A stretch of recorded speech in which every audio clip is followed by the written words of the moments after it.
On today's Live Open Daily, we're going to learn more about the Unreal Engine VR Injector, or UEVR for short. I'm Live Open Mike, and I have not used UEVR to an extent that I can talk openly about it. So instead, I'm going to talk to one of my friends who has spent well over 100 hours in it. This is a conversation I had with my friend Kroy. Hope you enjoy it. So I first met KroyVR on Twitch, I want to say about 2 years ago. And initially, I wrote him off as a bit of a PCVR master racer because he was in the middle. The first stream I ever came into with you, you were in the middle of a rant about meta. And I was like, I don't know if I want Oh to hang around yes. this guy. Oh yeah. But I came back to another stream, so I liked the content because then right after that, you went to No Man's Sky and you were talking all kinds of passion about how wonderful it is and really sold me on playing the game. So you and I have basically been friends ever since.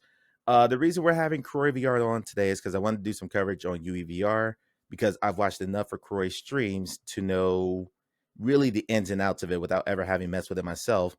But then if you look on like Reddits and Facebook groups and things like that, there's a lot of disinformation out there about that. Kroy has been in this since the day it released, which was on New Year's Eve, if I'm not mistaken. That's right. New Just Year's, last hours of New Year's Eve. Yeah, yeah. they And then got the you didn't sleep that night, I'm sure. 2023 release in. It was great. It was great. Yeah. So, Kroy, before we get into the nitty gritty of this, before we dispel all the disinformation about it, tell us about yourself, your background in VR, how long you've been in it, and so on and so forth.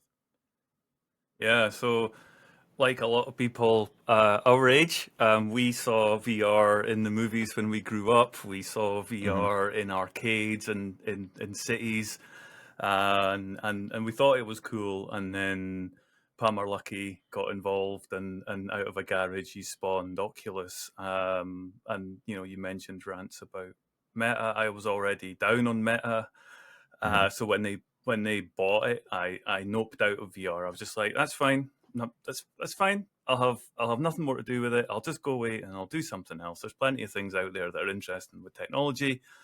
I'll Mm-hmm. find something. Um, and then HTC and Valve together released the Vive in 2016, and I was in there day one, getting this amazing piece of black knobbly hardware unboxed and not really knowing exactly like what was going on. So from 2016, I managed to play things like Elite Dangerous, and to be fair, I was happy with some of the things that I saw, but the stuff that I really wanted to do, like Elite Dangerous, I just couldn't get it where I could really read the panels because the screen in a OG Vive. Have you ever used an Right. OG Vive? I mean, I haven't. I have it not. I have not. in 2016, it was acceptable. If you ever Mm-hmm. go back to one now, you will wonder how it was that people thought that in 2016 it was acceptable. It was, but it really, Mm-hmm. really was, because that's what we had.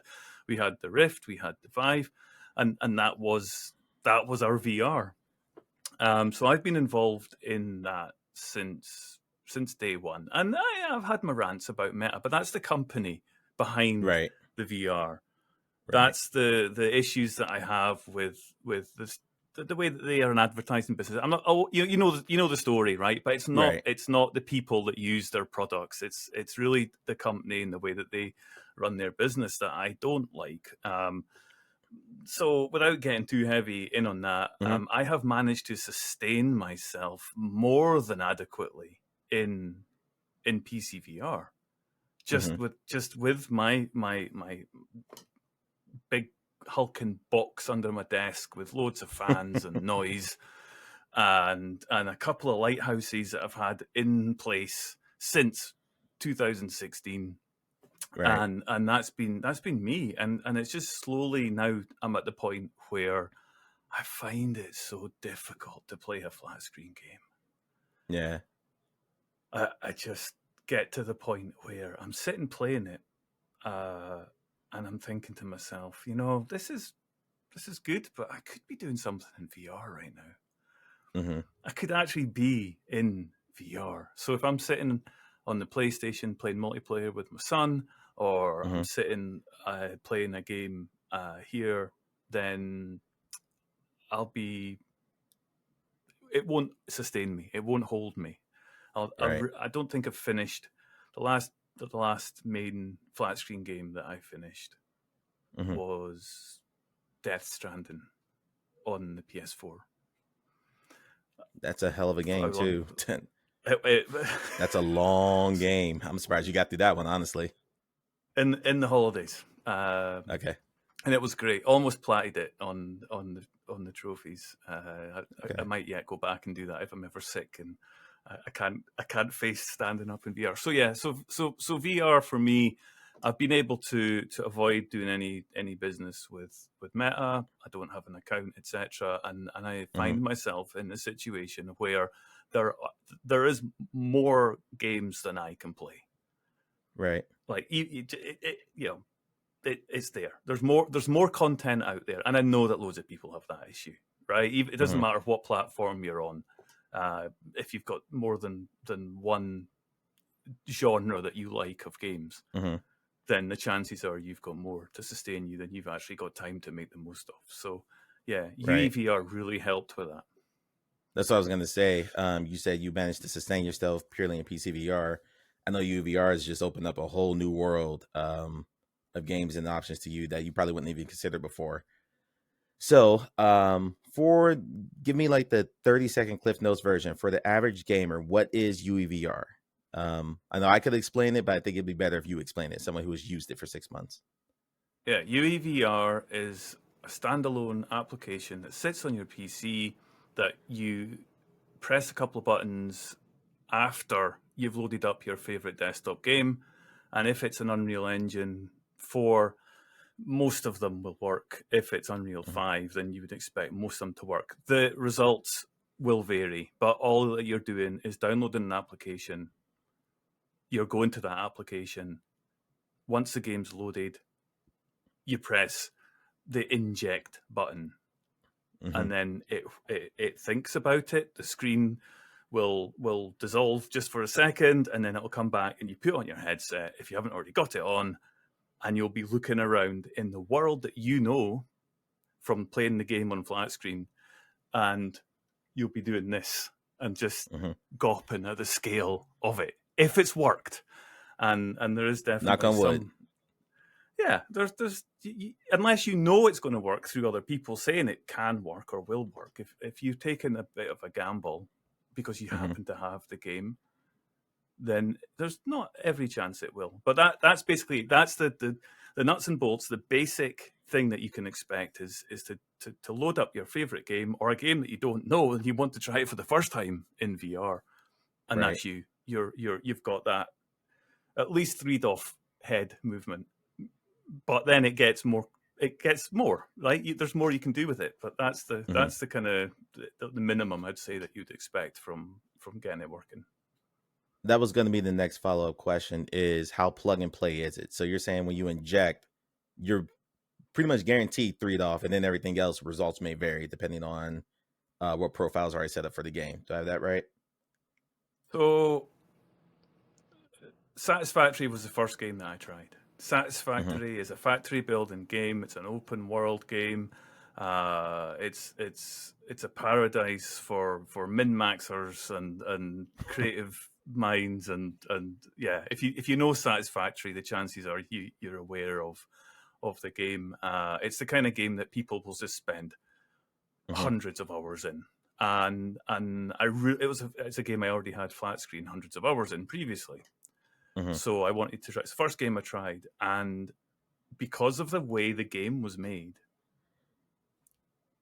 there was no controller, like game controller Hmm. style of controls. It was only keyboard and mouse. Hmm. So I don't know about you, but I personally am not a fan of using my headset with a keyboard and mouse.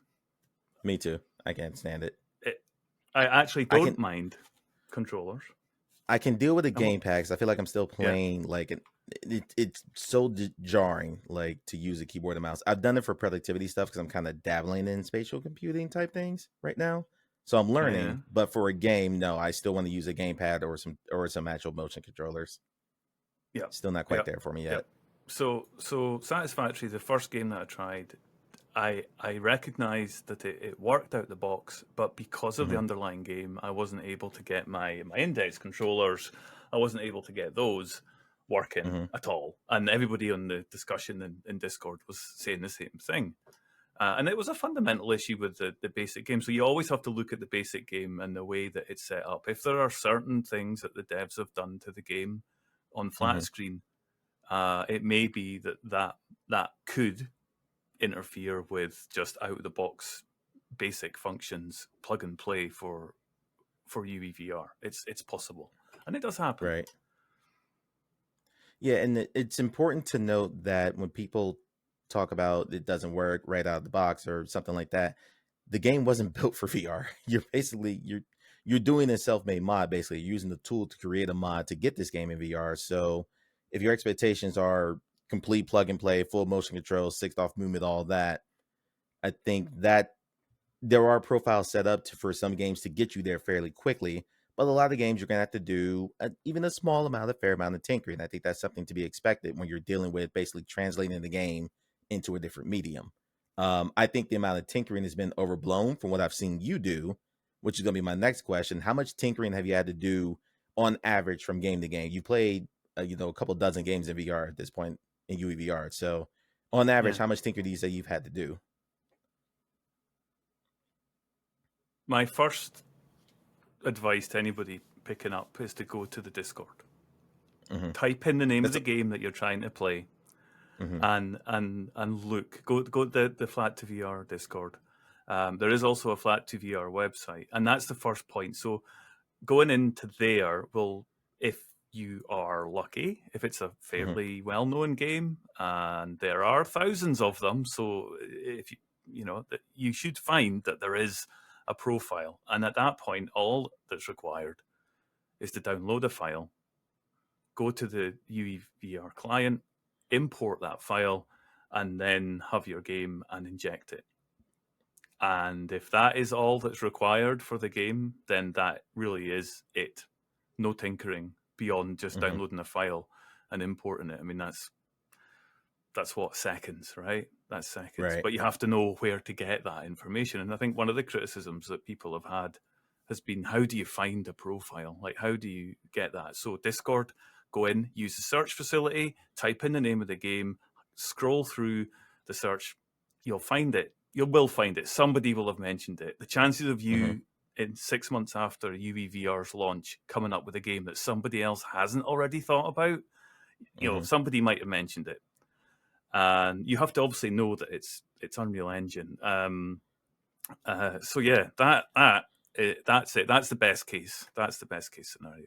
Worst case scenario, like I tried to play Pacific Drive, Oh, I which by remember all that. accounts, other people have had a great time with. Now, this is where it gets. Right. This is the kind of mid. This is the mid case. This is the sort of middle of the road that I've experienced, where there is a profile and it does Mm-hmm. work, but for whatever reason, it just doesn't quite click. The motion controls that have been set in, the sixed off controls, don't Mm-hmm. click, and because of that, I found that game, like, I couldn't play it. Like Right. I just found it to be so frustrating, and because there is so much choice, rather Mm-hmm. than get frustrated with the tinkering that would be required, I am sure with tinkering I could Mm-hmm. get it just the way that I wanted, because UEVR is really powerful. I just thought, you know what, I'm just going to park this just now, put it to one side, and I'll play something else, and I'll find one that does work. I've got access to Game Pass, so I can pick games off there. I didn't have a huge flat screen library because I haven't bought many flat screen games for Mm-hmm. years. But if I wanted to, in the worst case scenario, is really something like Satisfactory, where it just for whatever reason just doesn't work. Mm-hmm. Some games just don't have. They've maybe made customizations to the engine so that Mm-hmm. the stereo vision's off. But the most amount of customization I've had to do, other than trying to make my own profiles for games just for the hell of seeing exactly what it is minimal. As long as there's a profile. Now, what's happening is 6 months down the line, people are getting mods. So Satisfactory now has a mod which fixes Satisfactory, and then you inject UEVR on top of that. Hmm. But bang, playable, like Awesome. amazing. Um, I was gonna ask what's been the game that you tried and deemed totally unplayable, but I think you already answered that. In Pacific Drive, has there been another game that you tried and you just said this just isn't ready right now? I need to wait for a better profile or for a different mod, kind of like you did with Satisfactory? So again, is there another game that you kind of set to the side you're gonna come back to later? Yeah. There's been a few. Chase the Sun. I think it was Hmm. called Chase the Sun. It was an adventure game, kind of Cthulhu mythos style game where you're in a ship and you're walking through the ship and there's a whole bunch of puzzles and mysteries to solve. And it was Hmm. good, but then the performance started to dive, and the performance was to a point where it was getting really uncomfortable to play. And I think I could maybe go back and tweak the settings and play with Hmm. the graphics in game and such and lower it down in res. Oh, I could probably get, but that was it. And I was like, I like this, it's good, but I'll come back to it. Hmm. There have been some other games where I've just tried them and I've just gone nope. But Yeah. I just like I don't remember them because I've moved on to Right. something else so quick that and that I think you have to be prepared for that. I think Hmm. some like Pacific Drive, it wasn't that it didn't work because I know there's other people out there who rate that really highly. It was just personal that I couldn't click with the defaults that were there. So I played Yeah. it for a good few hours and just noped out. But I will go back to it. Maybe there's been I think there might well be a mod that's been put in now as Right. well. So as a basis of modding, it's also fantastic to see that happen, and it springboarded a whole bunch of modders to go in and fix games with UI on your arms, on your hands, rather than just laser Right. pointers at the big 2D screen point up. So yeah, there'll be more. There will be more. I'll try more. There will be other things. Ghost Runner 2, loved Ghost Runner. Ghost Runner, the first one, amazing. Hmm. Ghost Runner 2, I've got to go back and see what was wrong with that. I don't know what Yeah. was wrong. I think it might have been my controller, but yeah. Yeah, and I think a lot your results are going to vary depending on one, how passionate you want to play the game, and two, your tolerance. You might be there's a whole scale to this. There might be people like me who I am the most anti-tinkering guy you will ever meet. Corey and I've had multiple conversations about this. I have to have a game be plug and play, or I'm probably not going to touch it because I value my time and I don't really want to sit and kind of play with settings and things like that. That's me. On the other end, you have guys like Kroy who will play with a PlayStation controller at his foot to play Alien Isolation because certain things aren't in the mod and had a perfectly fine time and really enjoyed it. Um, so wherever you sit on that scale, I think is going to kind of be your barometer of how much success you're going to have from game to game in UEVR. What has been your most successful UEVR experience overall in terms of like ease of use, the system performance, being able to get into the game and get it running pretty quickly? What's been like the best win? The first Ghost Runner. The first Ghost Runner for me was astounding. Hmm. The way that game is designed with the movement and the scenario, the setting, the sci-fi, Hmm. the pacing of the game, and the environment. Some of these huge underground structures with giant cranes and billboards on the side. It was like a cyberpunk dream, and Hmm. to be able to have that VR movement, which is a lot of people's worst thing. We talk about different tolerances. I have a VR legs that are made of iron and then reinforced with concrete.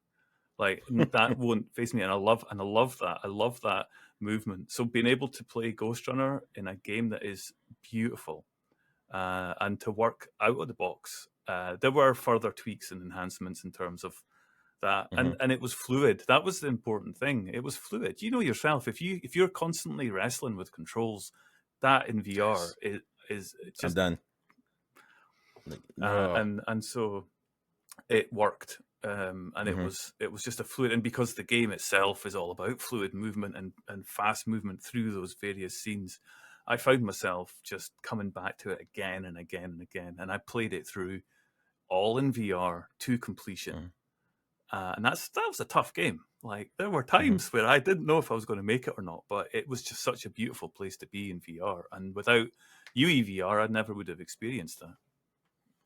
What would you say to someone who says that this isn't worth it because there aren't genuine VR interactions? You can't pick up an object off a table, or you can't open the door with your controller. You have to use a button. What would you say to someone like that? Would you recommend they even try UVR, or just say you might want to wait for a native VR Oh, implementation of the they're game? right. They're right. They're absolutely right. Um, like, if there's one thing that I know about the virtual reality community, is that we have every scale, every matrix, every spectrum that you want to apply to Mm-hmm. users in what they want from VR. Mm-hmm.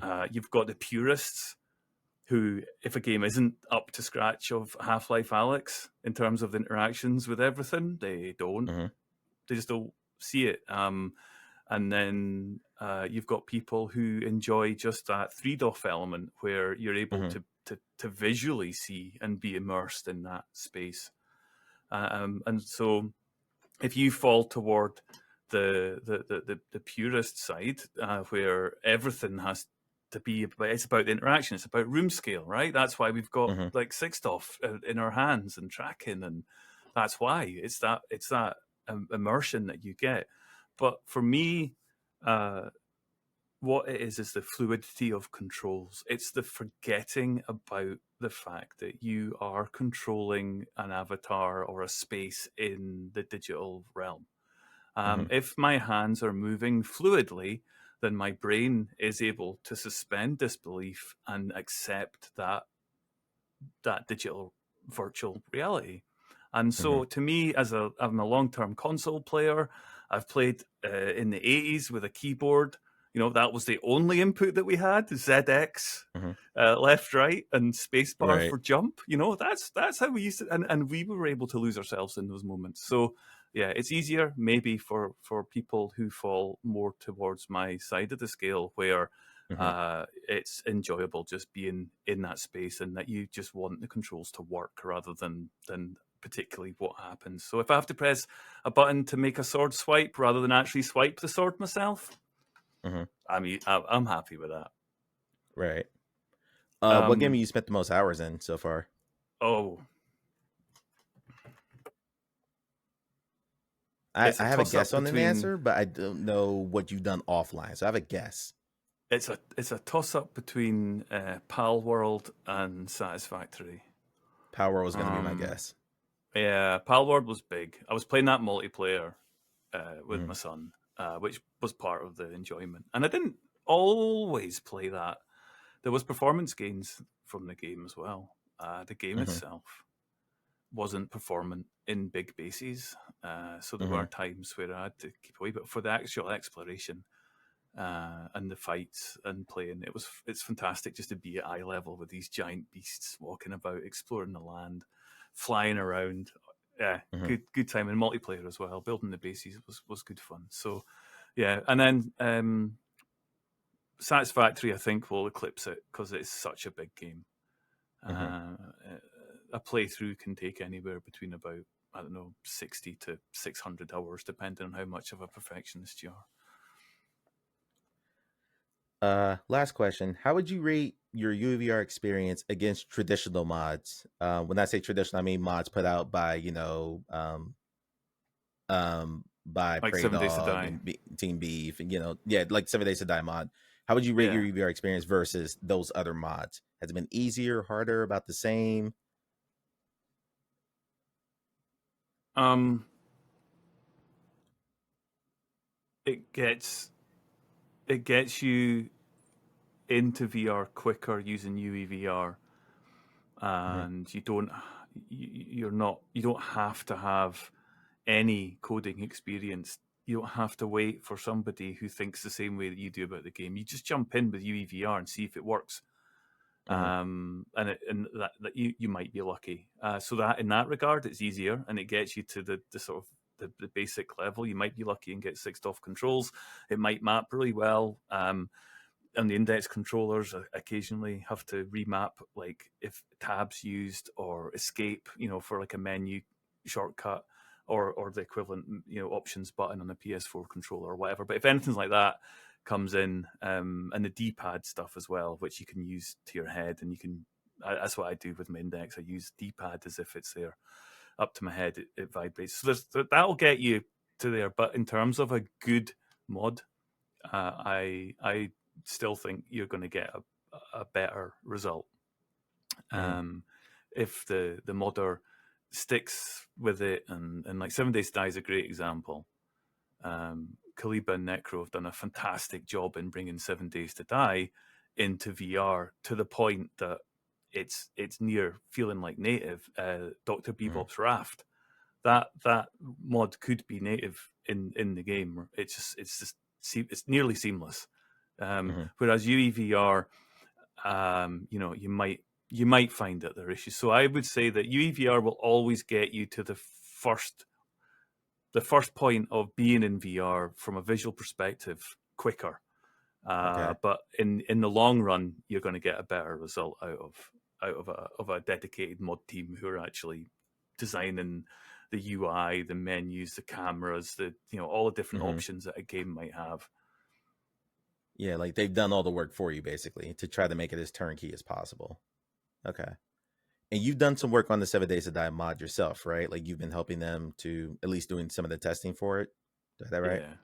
Yeah. Cool. Early days. Yeah, good fun. Early days. Awesome. Yeah. 7 Days to Die is another one. Like I can now play my top 5 played games by hours on Steam in VR. Give me those top 5 games. So No Man's Sky. Never heard of it. Satisfactory. Cube VR. VR Skater. And 7 Days to Die. Kroy's being very modest here. He was at one point the number 1 VR skater in the world. He says that a lot. So I'm going to make sure that I get that out there. All right. We're coming up on half an hour. So, Kroy, I just want to thank you for being generous with your time. Where can people find you if they want to know more about KroyVR, check out your content? Where can we find I am easy to find. I am only on Twitch and Twitter. So if you want a daily dose of PC VR on your X feed, your Twitter feed, then follow me there. And if you want to get notified of 3 days a week of PC VR streaming and commentary, then find me over on Twitch, KroyVR. All right, and that's KROY for those of you who are not watching the video. KROY VR, Twitch and Twitter. Kroy, thank you for your time, buddy. I appreciate it. This was a lot of fun. We don't get to do this very often. We normally just like chat back and forth in your stream or my stream. We don't get to do these one-on-ones very often. So this is awesome. I appreciate it. Thanks for having me. Yeah, good fun.